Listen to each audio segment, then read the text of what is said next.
Hello dear student, welcome to Physics Nama. आज हम लोग क्लास 9 साइंस का chapter force and law of motion का topic conservation of momentum study करेंगे।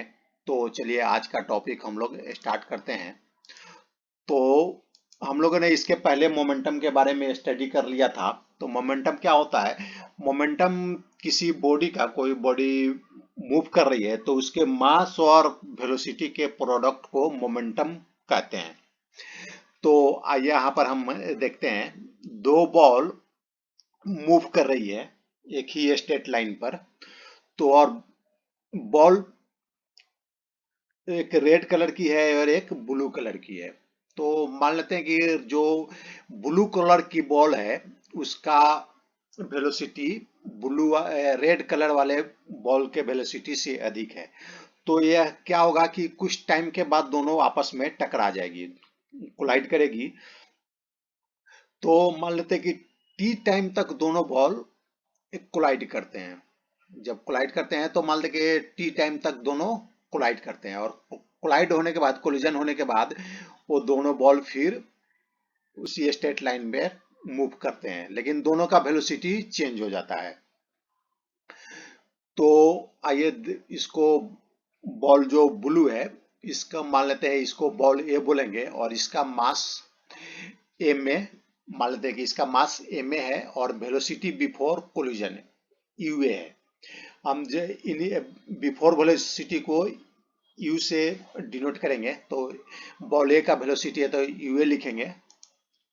उसी तरह बॉल बी का, जो रेड वाले बॉल है उसका मास है एम बी और वेलोसिटी बिफोर कोलिजन, टकराने के पहले का वेलोसिटी है you B.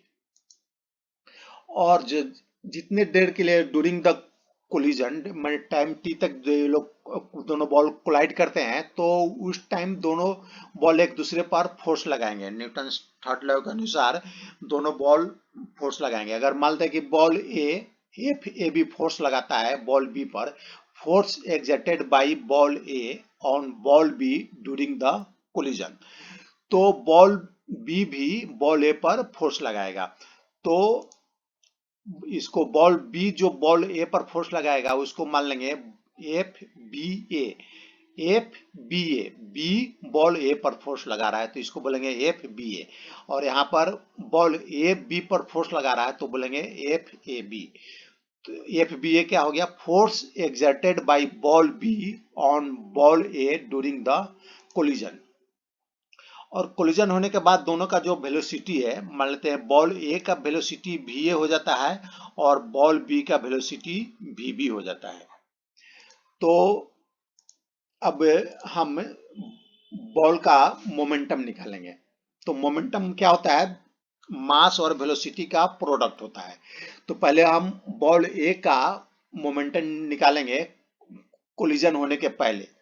Momentum of ball A before collision, तो कोलिजन के पहले इसका हम लोग वेलोसिटी क्या माने हैं? बॉल ए का यू ए और उसका मास तो एम ए है, तो दोनों का प्रोडक्ट हो गया एम ए यू ए।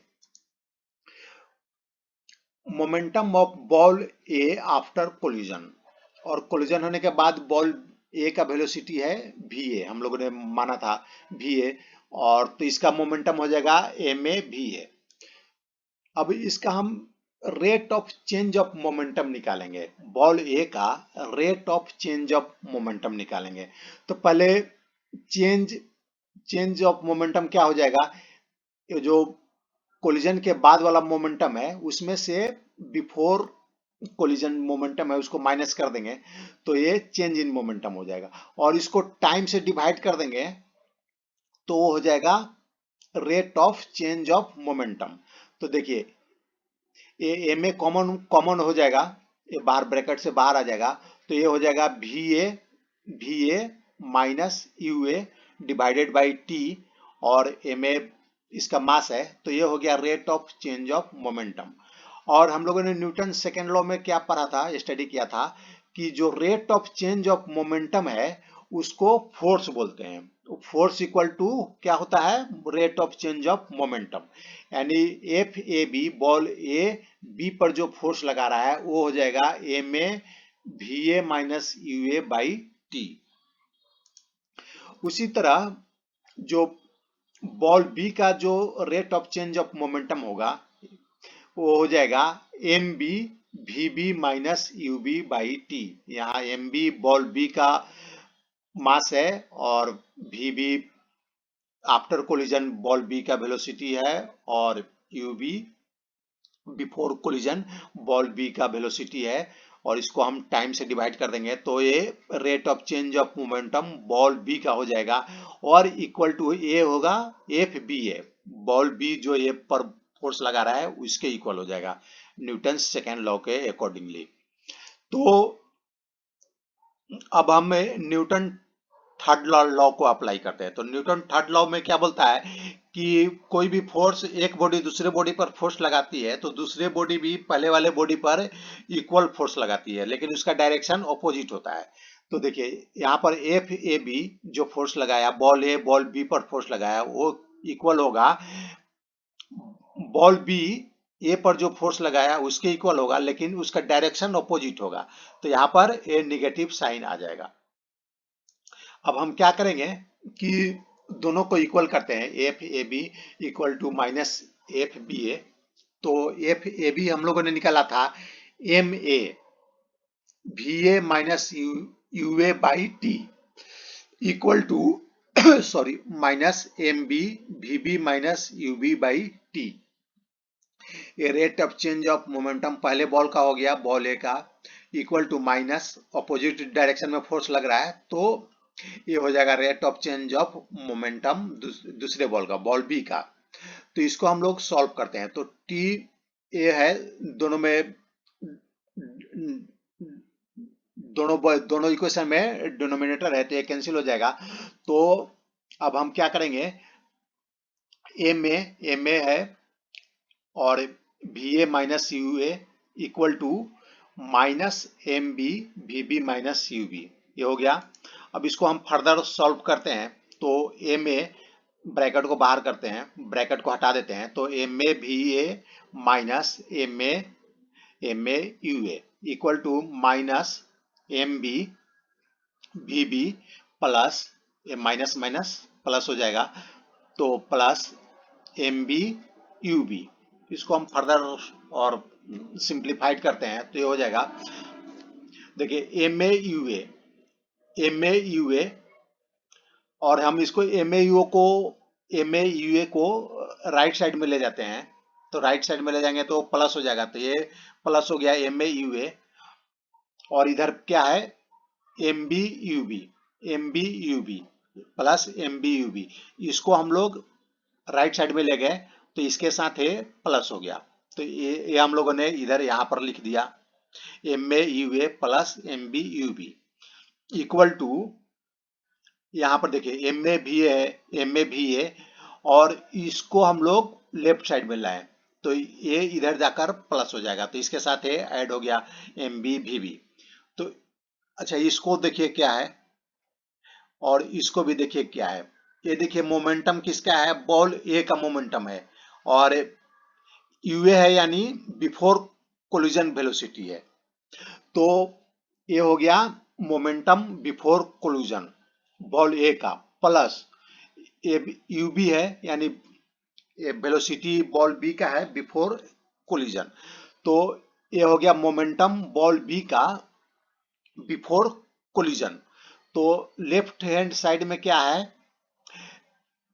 दोनों बॉल का सम है दोनों बॉल का मोमेंटम का सम है बिफोर कोलिजन दोनों बॉल का जो मोमेंटम था उसका सम है वो दोनों को हम ऐड कर रहे हैं तो ये आ रहा है लेफ्ट हैंड साइड में। तो इसको हम लोग मोमेंटा बोलेंगे मोमेंटम का प्लुरल होता है तो मोमेंटा बिफोर कोलिजन हो गया दोनों बॉल का इक्वल टू राइट साइड में देखिए ये वी ए है यानी वेलोसिटी आफ्टर कोलिजन है यहाँ वी बी है तो बॉल बी का वेलोसिटी आफ्टर कोलिजन है। तो इन दोनों साइड यहाँ क्या देखते हैं ये जो मोमेंटम है बॉल ए का आफ्टर कोलिजन है यहाँ पर है बॉल बी का मोमेंटम आफ्टर कोलिजन तो ये दोनों को यहाँ पर ऐड किया हुआ है। तो यहाँ पर देख रहे हैं कि राइट साइड में हो गया दोनों बॉल का momentum after collision sum of momentum of both the ball after collision. तो ये दो इस इक्वेशन से क्या मालूम चल रहा है कि जो दोनों बॉल का मोमेंटम है बिफोर कोलिजन, उन दोनों को टोटल जो मोमेंटम है बिफोर कोलिजन इक्वल टू दोनों बॉल के मोमेंटम आफ्टर कोलिजन जो है उसके इक्वल है। तो यहाँ देखिए, the sum of momenta of two objects before collision is equal to sum of momenta after the collision. तो देखिए यहाँ पर वही है, बिफोर कोलिजन दोनों बॉल का जो मोमेंटम है बिफोर कोलिजन इक्वल टू दोनों बॉल का जो मोमेंटम है आफ्टर कोलिजन उसके इक्वल है, provided there is no external unbalanced force acting on them. उसमें एक कंडीशन है कि एक्सटर्नल अनबैलेंस्ड फोर्स दोनों बॉल पर एक्ट नहीं होना चाहिए, दोनों बॉल पर एक्सटर्नल अनबैलेंस्ड फोर्स एक्ट नहीं होना चाहिए।